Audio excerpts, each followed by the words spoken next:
Hi, everybody. Welcome and thanks for joining me today. I'm Marley with the site Namely Marley, and as you know, I love making vegan recipes, and what I really love is sharing them with you. So today we've got a really fun treat. Today it's we're going to be making red velvet cookies, vegan red velvet cookies, obviously, and you'll be surprised to know that they're made with only 5 ingredients. And I'm excited to share this with you because I don't know, it feels like a tradition. It seems like over the years, as I've received and given gift baskets during the holidays, there's always some kind of form of red velvet cookie in there. So it seems like a holiday treat that I thought you might enjoy making and sharing with folks. So it starts with, let's go over some of the ingredients, a red velvet cake mix. And what I really love about a lot of these, popular store-bought cake mixes is they've kind of switched the formula over the years, and now they're made without eggs or milk, so that makes them perfectly usable in a vegan recipe. So we'll need a little bit of, we'll actually use this full box of cake mix. We'll use a little bit of vegetable oil, and this is new. I have used vegan butter in the past, but I'm always on a mission to try to make my recipes as easy as possible. And I think vegetable oil is so much easier. So we're going to use vegetable oil today. It's going to use 2 flax eggs. I keep my flax in this container, so I'll show you how I make my flax eggs, and chocolate chips. And then one more ingredient, which is really kind of optional, but I like to roll the cookie dough balls in powdered sugar. And that just gives them a really pretty crinkly topping, which, is beautiful. You don't have to do that, so you can leave the powdered sugar out if you'd like. So that's the ingredients. Now let's get started. So I'm gonna open up this cake mix. I looked at let's see, there's Duncan Hines and Betty Crocker. I looked at the Betty Crocker mix as well. I seems to think that, if I recall correctly, that one is also made without milk and eggs.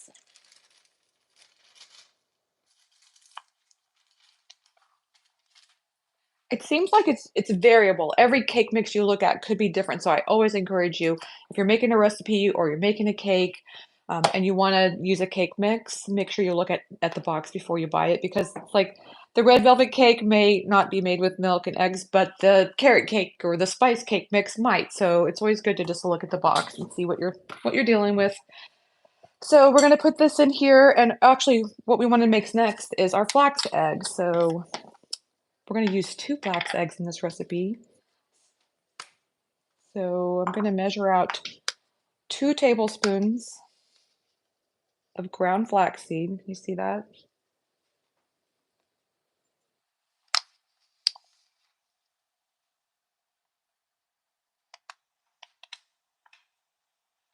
And in these dishes, I have labeled or measured out 3 tablespoons of water. So I always add 3 tablespoons of water for every tablespoon of ground flaxseed. That creates the equivalent of an egg.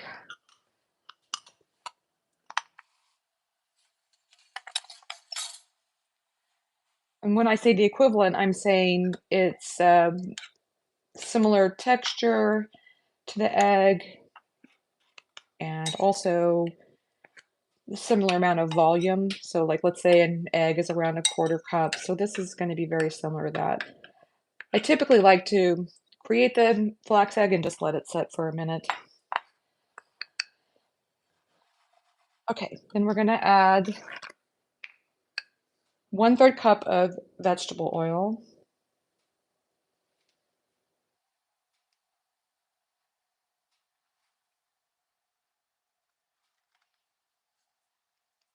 I'm just going to mute my computer because I can kind of hear my voice. A little distracting. I thought, who's that talking? It's me. And then along with this, we're going to add the ground flax.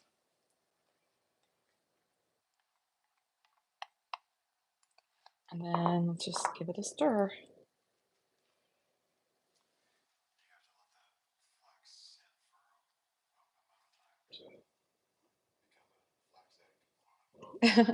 I mean, yeah, you can, but it's fine.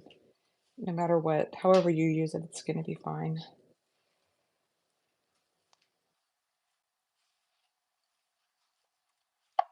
We want this to be a cookie dough consistency, so it's taking a little bit of stirring, and that's just fine.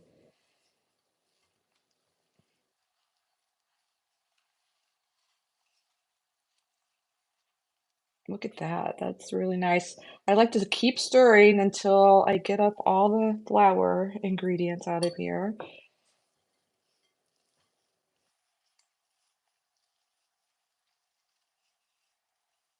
Just right. Don't want to overmix it, but you don't want to leave a bunch of clumps of flour in there as well. So let's talk a little bit about chocolate chips because that matters. And we have, I typically use my dark chocolate chips. However, it's so much easier to find white chocolate chips that are dairy-free these days. Enjoy Life is one of my favorite brands. So I'm just saying, if the traditional look of these cookies is made with white chocolate chips, because if you can imagine, the white really stands out in contrast with the red. Go ahead and use white chocolate chips. I have a post on my site about where to find dairy-free chocolate chips. Sometimes you can find these at places like Target or for sure you can buy them online. There's a grocery store here in the Kansas City area called Hy-Vee, and they typically have these white chocolate chips. Otherwise, I do kind of find a hard time. I have a hard time finding them sometimes. Sprouts and Natural Grocers, I'm sure Whole Foods. You could find these at most health food stores. So, but then again, I just want you to know that the dark chocolate chips work just fine and taste delicious. So that's what we'll be using today. We're going to add a cup of chocolate chips, and I'm going to stir that in. Let's get that out of the way.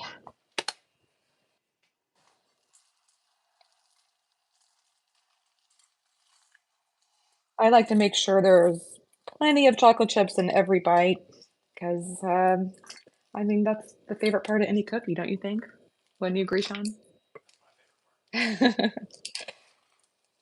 Have a little bit of a cookie with your chocolate chips. Why don't you? Okay, this batter is done. See how fast that was? It's so fast. I love it. So what I've done is I've lined up a cookie sheet with parchment paper, and I've got my nice little cookie scoop, and we're gonna roll this out. I do a nice generous amount in the cookie scoop, and I roll it up a little bit, and then we're gonna roll it in some powdered sugar. Again, you don't have to do this step, but it's kind of nice.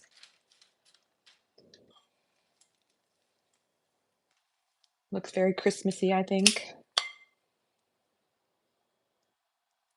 I have my oven preheated to 350 degrees, which is 177 for folks living with the metric system. So I also think some other nice add-ins that you could include would be um, some Christmas sprinkles. You can either put those on top of the cookies or put them inside the cookie dough so that as they bake, the sprinkles just integrate right into the cookie. It's very nice. I'm gonna make one more.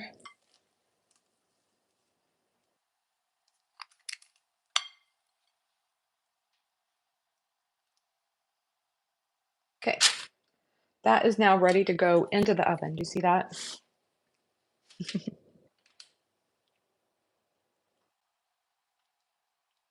Okay, here we go.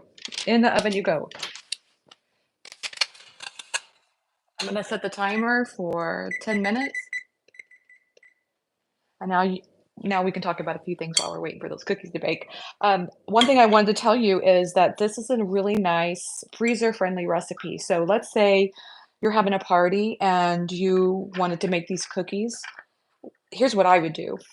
I would make this cookie dough ahead of time and then just roll out the cookie dough balls like this and then place them on a tray. Let's see, I don't know if I have a tray handy, but if I had a plate, let me go grab a plate.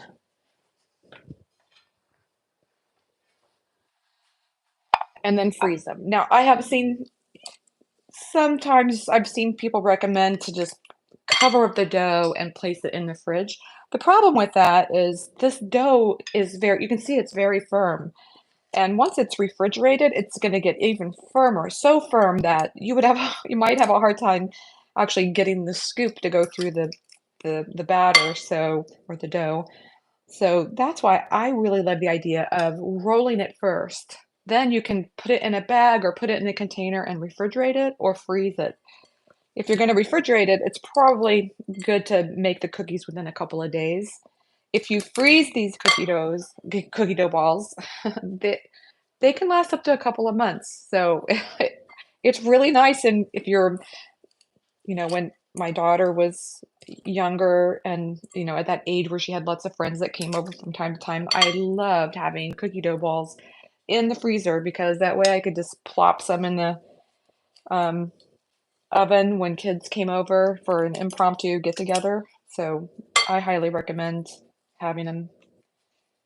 I thought I would show you some ideas of Christmas sprinkles. If you wanted to, you could add these actually in the dough itself, and that every somebody would take a bite, you could see those are beautiful sprinkles would shine through. Um, there's all kinds of sprinkles that you could put in cookies. Um, you could also add some dried fruit. You could add, you could do a mixture, as I mentioned before, of different chocolate chips like red or the dark chocolate and the white chocolate. Together would be very pretty. Now, this last one's not as big, but I have some other dough I can grab from this. We like to use every last bit of it that we can, because why would we want any of this dough to go to waste, right? So there you go. We've got a few more cookies that I can, now you can make these different sizes too if you want smaller cookies or larger cookies. You can just make a double batch if you want them large, like those big monster cookies that would be fun at a party. Another way you could do these is just leave the chocolate chips out altogether and just add just a little smear of frosting on top. Wouldn't that be beautiful? And maybe a little bit of dusting of powdered sugar. So cream cheese frosting, I think is, I don't know why, it's a flavor that goes very well with red velvet. What? Oh, yes, exactly. In fact, I just published on the site red velvet whoopie pies. So, but these as sandwich cookies would be delicious. But I would probably make them smaller, the cookies a little bit smaller, so that way the sandwich cookie is you're able to actually eat it. Some chopped nuts. We always love nuts in cookies. That's a great flavor combination. The thing that I always like to be careful about is not to overbake them because these cookies in particular will cook up really fast, and I like them to be super soft. The other thing I want to talk with you about is what is the flavor of red velvet? I mean, I do think that's kind of an interesting question, but it's a combination between there's cocoa powder, believe it or not, there's cocoa powder in here, and vanilla. So I always think of red velvet as kind of a combination of those two flavors. Neither one really like shining through, but they're enough to make you think, what is this? My red velvet cake on the side is actually one of my favorite cakes. I love having it for birthday parties. It's red velvet chocolate or red velvet cake with cream cheese frosting. That is just so good. Don't you love that one, John? What's your favorite? Yeah. Oh yeah. And so yeah, during the holidays, I love baking. I love doing all of that stuff, and so cookies, I think, is just such a wonderful thing that you could make and give to neighbors, or make and give as gifts to people, or just have them around for when folks come over. We like having ping pong nights, and sometimes we have some friends go over to play ping pong. I mean, gosh, that sounds pretty childish, doesn't it, Sean? I sound ridiculous. Oh, well, we like playing ping pong. We enjoy it. And so I think having a buffet, I think I've kind of got this reputation for making cookies. So so I like having different kind of cookies around. Of course, there's the classic chocolate chip, but these red velvet chocolate chip cookies are just delicious. And I like them because they're colorful this time of year. Let's look and see what's going on. I'm gonna turn my light on so I can kind of see. We've got 4 more minutes. And like I say, I like to take the cookies out a little bit early because I would rather them be soft and gooey rather than firm and crispy. I don't know if you have a preference. I I just like soft and chewy cookies. And so there is this thing called, oh my God, I'm not going to think of the word, residual baking. That's what it is. So when you take the cookies out of the oven, they're still hot on the pan. So residual baking is that the fact that those cookies continue to bake even as they're sitting on the pan. So that's why if you can take the cookies out, 10 minutes I think is great. Take them out around 10 minutes and then you're going to have a nice soft gooey cookie with chocolate chips. The other thing I was going to talk about is like, what would you serve with these cookies? I think it's such a, it's tricky because sometimes you might think cookies are just fine, but I think having something salty. Last week we made the Chex Mix. I think that's perfect to have alongside cookies because it's salty and the sweet. You don't want to have too much sweet. Do we? Do we want to have too much sweet? I guess sometimes we do. We we have kind of a sweet tooth here, don't we? A little bit. Yeah, and I love baking, so it's just my favorite thing to do. But anyway, so yes, I would definitely consider serving it with some Chex Mix. If you're just sitting down and having a cookie, and there's nothing wrong with that, I think having it with a little bit of almond milk or soy milk. I mean, it's kind of a traditional thing that you would have milk and cookies, right? So as a dairy-free person myself, I would probably have it with almond milk. I love that vanilla flavored almond milk with cookies is really nice. You can, if you prefer them a little crispier, you can bake them a little bit longer, and then they'll get nice and crispy, and then you can dunk them in the milk, and that's always nice. I'm a big fan of hot teas, and do y'all want to say hi to Stella? Stella, come here. Come here, sweetie. Oh, this is Stella. Yes, hi, sweetie. Yes. She's my step dog. She's not ours, but we get to have her all the time, so we love having her around. Yes, she's the licker. Oh, now Otis wants to say hi. Do you want to say hi? The problem with him is sometimes he won't let me pick him up. This is Otis. This is our sweetie. He has bed breath. This is our little boy. He, he and Stella have been friends since they were little puppies, so they love playing together. There you go. Uh-oh, now I've got them riled up. They're going to start growling and playing and wrestling. Anyway, what was I saying? What was I talking about? What to serve with red velvet cookies, I think. Oh, yes, hot beverages. I just love hot teas, and so I think having a nice little cookie besides hot tea is great. Now, if I was having a party and I had these cookies baked and sitting out, I also love the idea of just having like, what if you had some frosting, different, maybe a couple of different frostings out and different sprinkles, then people could decorate their own cookies the way they want to. I just think that would be, I don't know, I love the idea of having a bar, where like it's a taco bar or a pizza bar. In fact, one of Sean, I don't know if y'all heard that, but Ron just said frosting as a condiment. Yes, who knew? But Sean and I, one of our very first dates was a pizza bar. Do you remember that, honey? Yeah, we went to my friend Karen, and she had all the toppings, and then you were able to make your own pizza and put your own toppings on it. So I love the idea of doing that with cookies because then you can just like put your own, like maybe you had frosting and you had chocolate chips and chopped nuts and sprinkles and chopped pistachios, just all the different things that you could have, and people could just decorate the cookies however they want. That would be beautiful. So, anyway, let's see where our cookies at.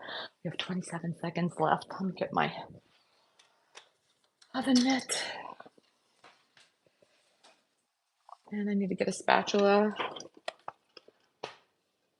No end. The ingredients the tools I need to have out to just make a batch of cookies. Okay, that timer is going to go off in 5, 4, 3, 2, 1. Okay, cookies are done. I'm gonna put this here so I don't get that. See that? Mm, those are beautiful. Now they're still really soft. That's why this residual baking is so important. You can see that if I tried to pick this up with a spatula, it's pretty goopy. So if I let it sit on the pan for a couple of minutes, and to me, that's when you have your other cookies all rolled up and ready to go. If you had another pan ready, then you could put these in the oven while these are cooling off a little bit. I also like to have a wire rack. I'm sure you all have these. I'm gonna move that so I can have room for this. I need room. Um, this wire rack, it will transfer the cookies after they've sat for a couple of minutes and firmed up. You'll be surprised at sorry, how quickly these cookies will firm up, even just sitting like that. The sooner that you move it over, like that cookie is still really soft. So the sooner that you move it over, the softer that cookie will remain. So if I leave these sitting on, um, well, I'm going to show you another trick that I'll oftentimes do if I have it.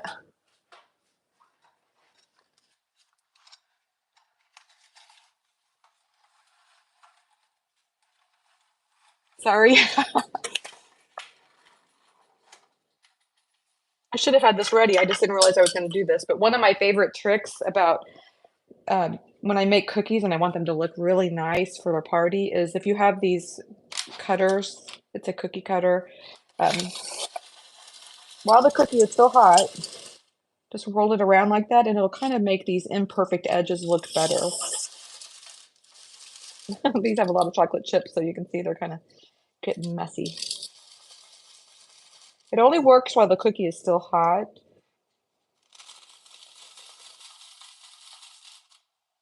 but yeah. Kind of a cookie centrifuge. Centrifugal force, yeah.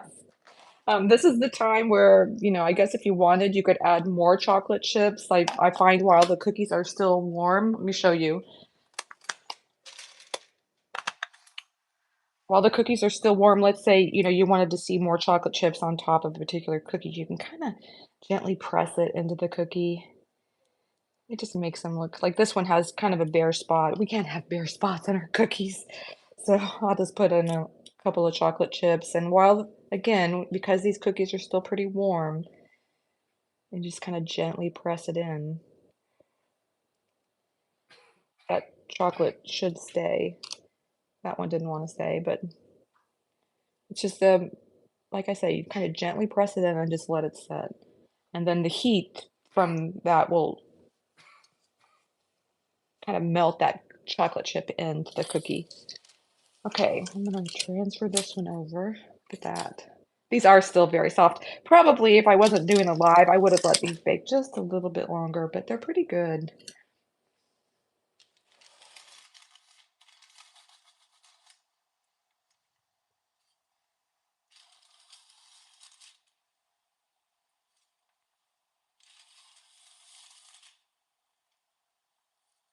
You could also give it another dusting of powdered sugar if you wanted to do that while it's still hot. It's gonna take that powdered sugar in a little bit better than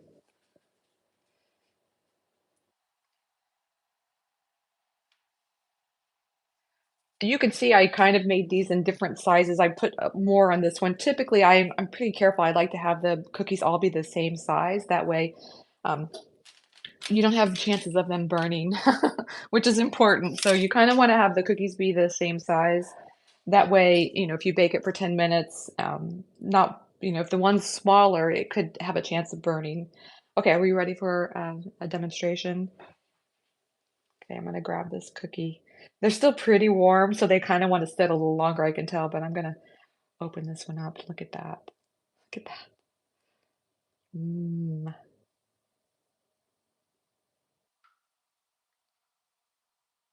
Okay, you want me to try to taste test? This is my favorite part of these cooking demonstrations. I want to make sure it's not too hot.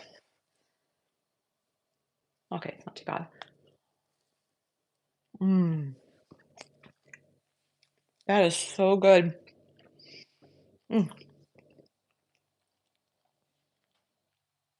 It's like the perfect combination of red velvet and chocolate chips. I have to have another bite. Mm. That was really good. And as that cookie sits, the dough will firm up even more. These are gonna be perfect. Again, I think 10 minutes is just about right. You could possibly stretch it out to 11, but I wouldn't go any further than that and just let them sit and they'll firm up and they're gonna be the best things and you're gonna be so thrilled that you made it. Let me just turn that one so you can see it.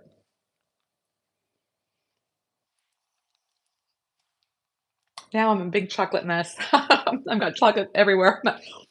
Thank you so much for joining me. This was so much fun. I really enjoy my time cooking with you and showing you just how easy some of these recipes are that I love to share. And I hope that if you enjoyed today's video, just give it a like and you can also subscribe. I would love to see you more often. And then we'll do some more. We'll see you next week with another live video.